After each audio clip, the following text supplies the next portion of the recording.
Hello, and welcome back to Battle Plan, a podcast entirely focused on spiritual warfare. I'm Steve Hemphill, and Battle Plan is an ongoing discussion of how we put our faith into action. The website's active-faith.org. Today, we're doing a third part with Kirsten Novak and her son, Isaac, and we're also going to let him be involved in the storytelling today. They've got so many interesting stories of things that happened as they've been battling the unseen enemies through spiritual warfare, and it's been fun to share these things. So let me turn it over to you and let you and Isaac give us the next part of the story today. All right, well, it's Isaiah, Oh, so sorry, Isaiah. that's okay. No worries. It happens all the time. Well, yeah, we're glad to be here. Since staking our property, we've really seen God show up in some pretty miraculous ways. And so I know we were talking about Isaiah's story, and his story happened a year ago this past June. So he has a pretty miraculous story of how the Lord showed up and we believe sent an angel to rescue him.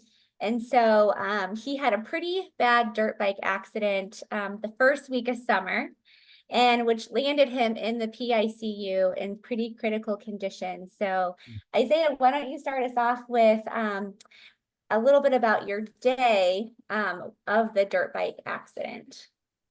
So yeah, that day, like my mom said, it was like the first week of summer. And actually I was at a birthday party before that and we played kickball. Then when I got home, I was just really bored. So me and my sister went on the dirt bike and she brought the helmet down. She only brought hers and I wanted to go first. So I'm like, you know what? I'm gonna go without a helmet. So I went without a helmet the one time. And we have this path. It's pretty bumpy. It's really fun. I don't really remember how I fell off, but I was just like on the ground. And then I remember there he was, a man full of light and a beam of light behind him. He said, Wow. "Do not be afraid, Isaiah. I need you to get up. You are going to be okay." Yeah. Wow. Yeah. Wow.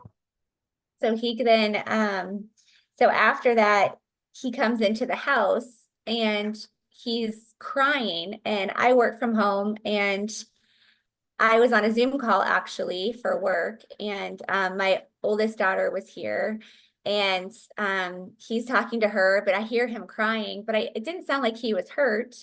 And so I texted her as I'm on this call and I'm like, hey, is he okay? What's going on? And she's like, he says he can't remember stuff. And like, I don't know, he seems like scared about something. I don't know, typical 15-year-old response. And I'm thinking, okay, he was supposed to be doing math because we're still homeschooling through the summer at this point. Yeah. And so I'm thinking, oh, he probably can't remember how to do his math problems. That's the first thing I remember thinking he, maybe was upset about. And I was like, I'll be done in a few minutes. I'm almost done with this call. So I come downstairs and he's really upset. He's really scared.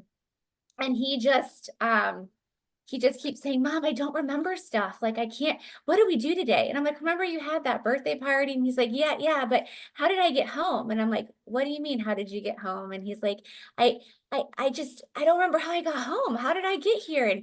And like, I'm scared, Mom. And I saw this man. And I said, you saw this man? And I'm thinking automatically, like, this is after we've staked our property. Whenever the kids say we see a man, I'm thinking, oh no, what now?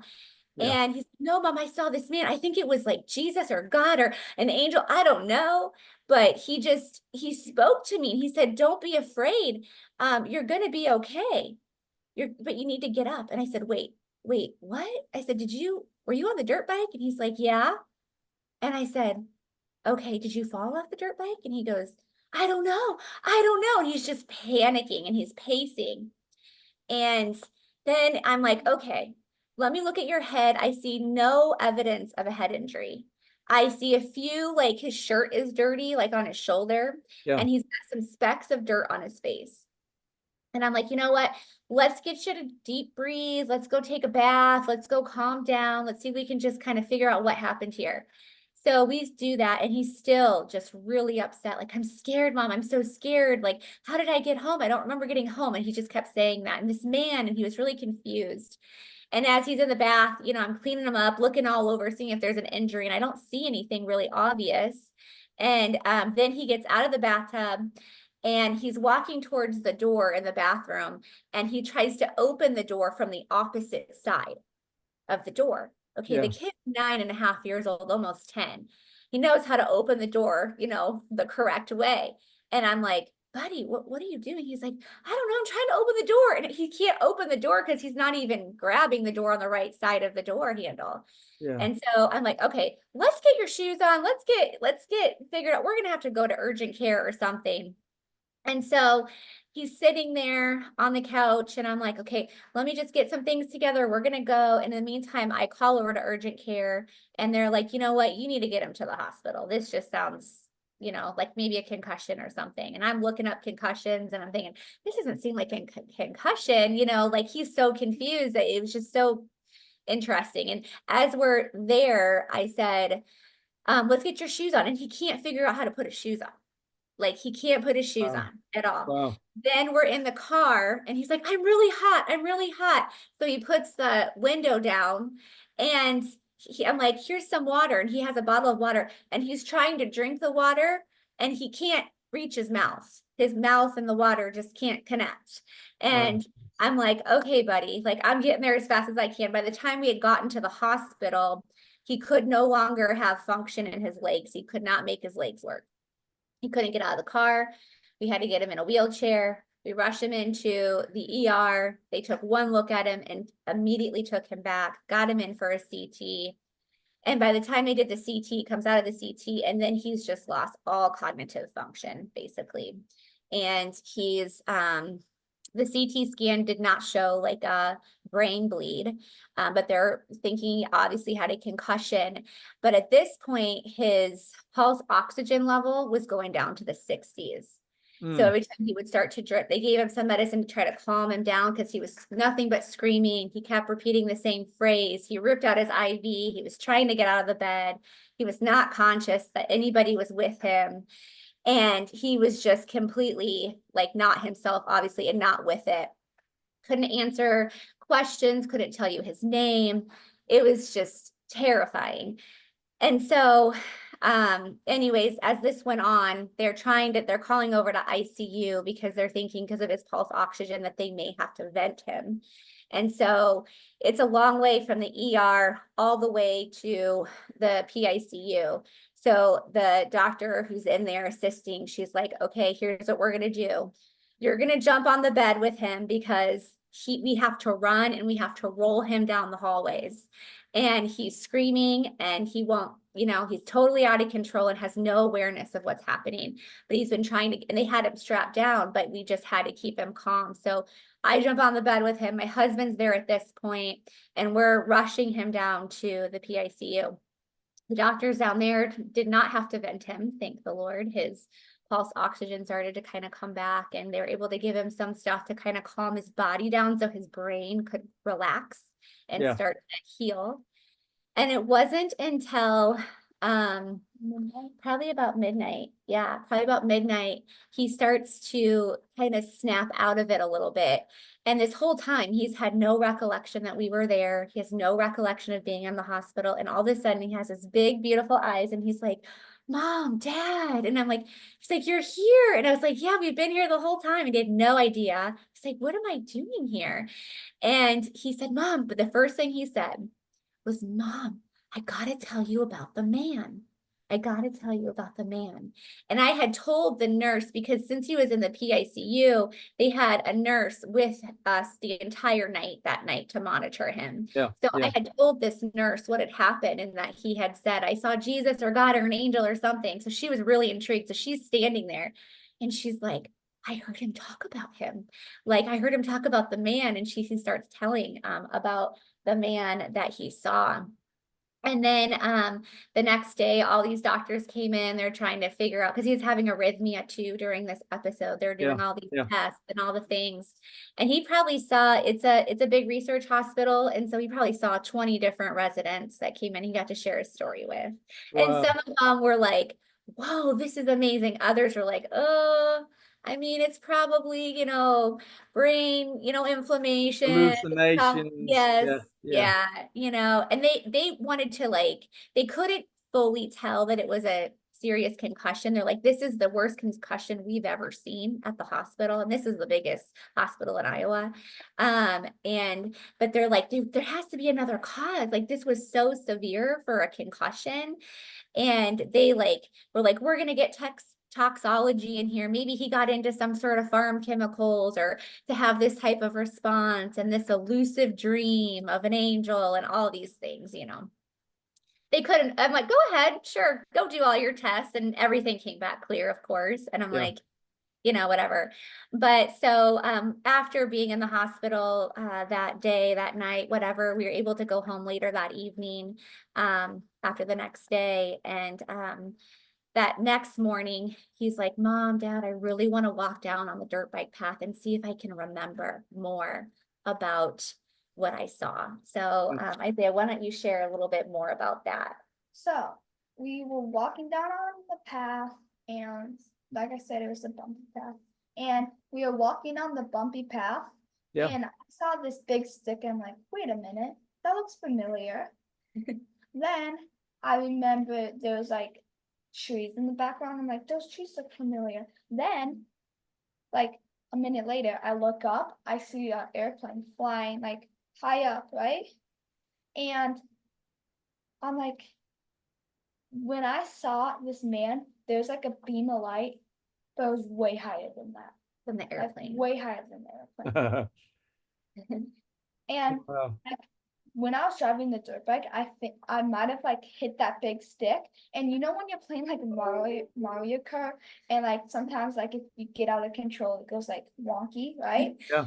And it kind of felt like that, but then I was just on the ground. And our dirt bike, it's kind of weird. If you don't push the gas in the last 5 seconds, it'll just turn off. It will just turn off. Yeah. And at the time, I was just not at the time, I was just not strong enough to start it by myself. Pull start it. So the dirt bike is basically off. We're thinking there's no way that this dirt bike could have started. It would have turned off once he hit the ground. Yeah. And then he wasn't strong enough to pull start it, right? Yeah. So then how do you think you got home? Well, when I saw the guy, I think he pull started it for me, and I don't really remember how I got back. Yeah, but you said, but I would kind of remember going back, but when I was going back, I wasn't the one driving it. Yeah, he kind of felt like somebody else was driving it for him. But he was just the passenger. Yeah, the interesting thing is my siblings were outside and they saw me, and they're no one was there. Yeah. And but then also when we went out when he had come in, and I was like, well, where's the dirt bike? And the dirt bike was perfectly on the sidewalk, parked with the kickstand down. Okay. So I love my son, but he does not ever put the dirt bike on the kickstand. He just lays it on the ground. Okay. Yeah. And it's sitting there, and I'm thinking, okay, that's interesting. So he kind of felt like something else was driving it, and he made it back. But he was not the one driving. So and the one who was driving it took better care of it than he did, and even put the kickstand down. Yeah. Wow. What an awesome story. There were some podcasts that do nothing but focus on angel stories like this. And I know they're gonna love hearing this.